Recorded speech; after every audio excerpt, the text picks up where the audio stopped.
आज 30 मार्च 2026 को प्रदेश सरकार ने एक नोटिफिकेशन इशू की थी जिसमें 5% जो रिजर्वेशन है हिमाचल प्रदेश में पंचायती राज चुनाव में, जिसमें ये तय किया गया था उसका डिप्टी कमिश्नर ज्योग्राफिकली और अदर टेक्निकल सर्कमस्टेंसेस पर उसको चेंज कर सकते हैं और रिजर्व करेंगे।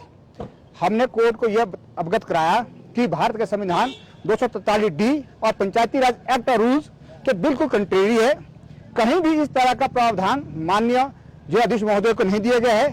सिर्फ रिजर्वेशन का schedule caste, schedule tribe, women and other reservation, इस तरह की अदर बैकवर्ड क्लासेस के लिए रिजर्वेशन है। इस तरह का जो प्रदेश सरकार ने एक नोटिफिकेशन इशू की थी 30 मार्च को 2026 को, उसको माननीय न्यायालय ने सुनने के बाद उसको अल्ट्रा वायरस और contrary to the constitutional provision declare कर दिया। माननीय न्यायालय ने स्पष्ट अपने आदेश में कहा कि यदि इस तरह का कोई रोस्टर प्रदेश सरकार ने जारी भी कर दिया है तो उसको री रिवाइज करें और उसका समय अगले कल 5 बजे तक दिया। पंचायती राज चुनाव में प्रदेश चुनाव आयोग का, निर्वाचन आयोग का बहुत महत्वपूर्ण योगदान रहता है। भारत के संविधान के साथ साथ पंचायती राज रूल्स और इलेक्शन रूल्स में क्लियर कट प्रोविजन है। प्रदेश सरकार जब भी कोई ऐसी नोटिफिकेशन इशू करेगी उसे प्रदेश के निर्वाचन आयोग से कंसल्टेशन करना होगा, सलाह मशवरा करना होगा। जबकि नोटिफिकेशन चाहे 13/3 है, चाहे 21/3 है या 30/3 की जो आज स्टे की, स्पष्ट शब्दों में ये लिखा था, उसमें नोटिफिकेशन लिखा था ओनली कॉपी फॉरवर्ड की गई थी फॉर्मेलिटी के लिए। कहीं भी उनकी सलाह नहीं ली गई, कहीं भी उनसे सलाह मशवरा नहीं किया गया। तो माननीय न्यायालय ने और माननीय जो निर्वाचन आयोग के अधिवक्ता थे उन्होंने स्पष्ट शब्दों में कहा कि हमसे कभी ना सलाह ली गई, ना सलाह मशवरा लिया गया है। ये सिर्फ फैसला प्रदेश सरकार का अपने लेवल में लिया गया था।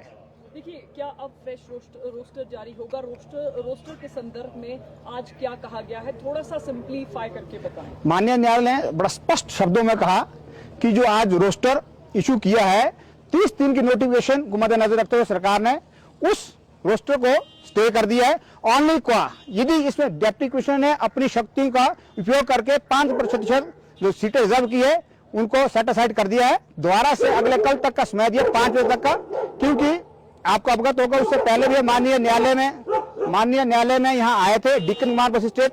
माननीय न्यायालय ने आदेश दिया था 30 अप्रैल तक चुनाव कराने का। उसके बाद प्रदेश सरकार उच्चतम न्यायालय सुप्रीम कोर्ट गई, सुप्रीम कोर्ट ने 1 महीने के समय अवधि बढ़ाया और उसको 31 मई तक किया और 31 मार्च तक प्रदेश सरकार को सारी कोर्ट फॉर्मेलिटी कंप्लीट करनी थी, जो नहीं की।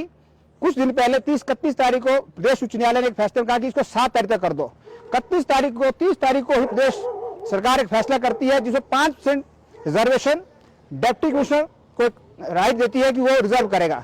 वही फैसला हमने यहाँ चुनौती दी थी उस फैसले को, उसको सही माना। प्रदेश उच्च न्यायालय ने उस फैसले को सही माना और उसको 30 तारीख की नोटिफिकेशन को सेट असाइड कर दिया और ये कहा यदि इस तरह का रिजर्वेशन रोस्टर आ भी गया है पंचायतों में, उस 30/3/2026 के मद्देनजर वो सेट असाइड कर दिया, उसको री रिवाइज करने को कहा गया।